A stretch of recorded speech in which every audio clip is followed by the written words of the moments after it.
Thish Gaming back again with my TBC class picking guide, this time going over the Mage. So just as a refresh, the parameters that we're going to be looking at are boss DPS, overall raid DPS, class and spec utility, PvP strength, overall desirability in raids, and my general thoughts. So first up we have the Arcane Mage, and they have very high boss damage, especially in tier 5 and early tier 6.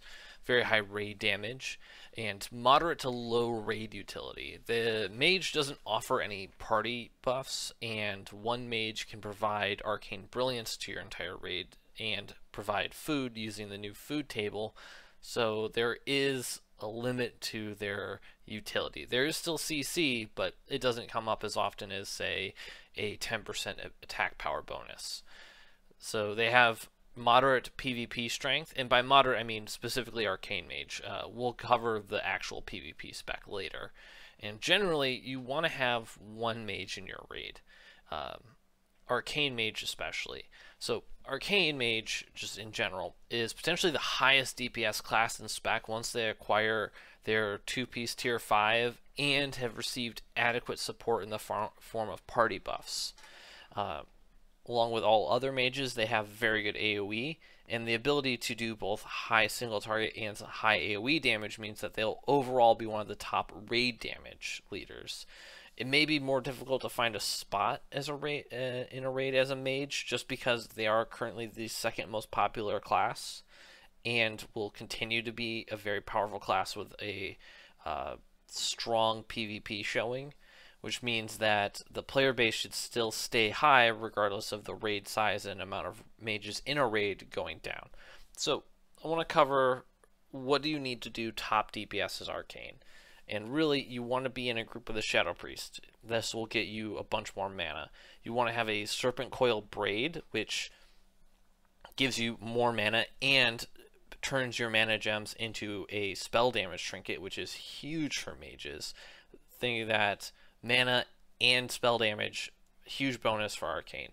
And you want to have mana tide totems so that you can be getting percent mana back throughout the raid encounter.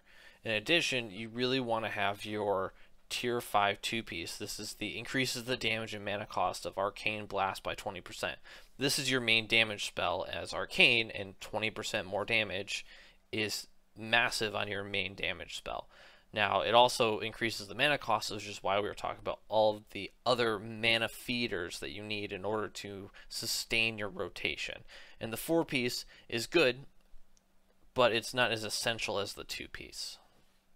Moving on to Fire. Fire has very high single target damage, very high raid damage, and like the other mage specs, fairly low raid utility. They have above average PvP strength just on the basis of being a mage, but once again are not the PvP spec.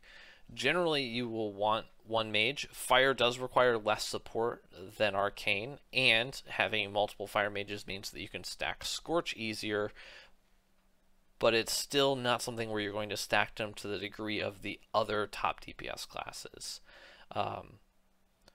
Generally speaking, you'll be 3rd or 4th in single target and 2nd in AoE for much of the game. Later on in tier 6 in Sunwell, with Armor Pen, the melee classes can start to catch up and potentially beat you on fights. Especially cleave fights where it's 1 or 2 targets for a longer period of time. But because of the high single target and high AoE damage, they should still be one of the top overall raid damage classes. And once again, it may be difficult to find a raid spot. So this spec does bring a unique utility. It improves Scorch. However, with only 1 to 2 mages, it's a lot harder to stack than, say, on Classic, where you have 5 mages and they only have to cast Scorch once. An important change that is working against stacking mages is Ignite. Ignite is now a separate debuff per mage. You get your own personal Ignite, which is nice for your parses, but it's also not nice because you can't stack up large ignites and keep it rolling with multiple mages and start doing the insane damage that we're seeing in Classic. So this is another change that impacts your stacking of mages. Frost Mage. Frost Mage is average to above average single target damage and above average AoE damage. Once again, they bring fairly moderate to low raid utility. They are very strong in PvP, though. This is the PvP spec for Mage, and they have multiple comps that they're good in. They have a very high level of control, burst, cooldowns, basically everything you would want from a ranged DPS caster. Generally, you only want one Mage in your raid. However, Frost is probably the most independent spec, and if you have multiple, your Winter's Chill will go up quicker, but it's mostly just that you don't need to support them like an Arcane Mage. And Frost Mage really has two niches. They are the best spec for undergeared mages at low gear levels, so fresh mages. This is the least mana intensive spec as it was in Classic, and if you are just trying to get into a raid, and like a Karazhan, a Gruul, then Frost will be fine for basically accommodating for the fact that you have less gear. You have less intellect to sustain your mana pool. With the introduction of their new ability, Icy Veins, they have an actual DPS cooldown, which can help their PvE content. And as mentioned, in PvP, this is the go-to spec. They have massive amounts of cooldowns, control, burst. They can reset all their cooldowns. They're essentially a ranged rogue, with some actual surprising levels of durability for being a cloth-wielding caster class. Once again, it's going to be difficult to find a raid spec, which I'll cover more in my next slide, but just briefly touching into their spec utility. They have Winter's Chill, which increases their critical hit chance with frost spells. This is one of the reasons why at lower gear levels you can give yourself some extra crit.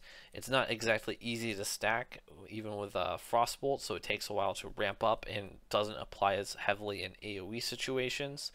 And their new ability, Icy Veins, which can be used by the other classes, other specs, is their actual DPS cooldown, which is 20% spell haste. When you are spamming Frostbolt, this is a 20% increase in your damage. So very good cooldown, much needed for Frost Mages to have something to compete in PvE. So in summary, Mage is actually one of the most powerful classes. They have great single target and AoE damage, and are also a very powerful pick in PvP, with all three specs of theirs being viable and having specific niches in which they excel. I do think they will be one of the most competitive classes for raid spots, due in part because they are a very popular in Classic, the most popular, second most popular class after Warriors, and due to the fact that they are strong in both PvE and PvP.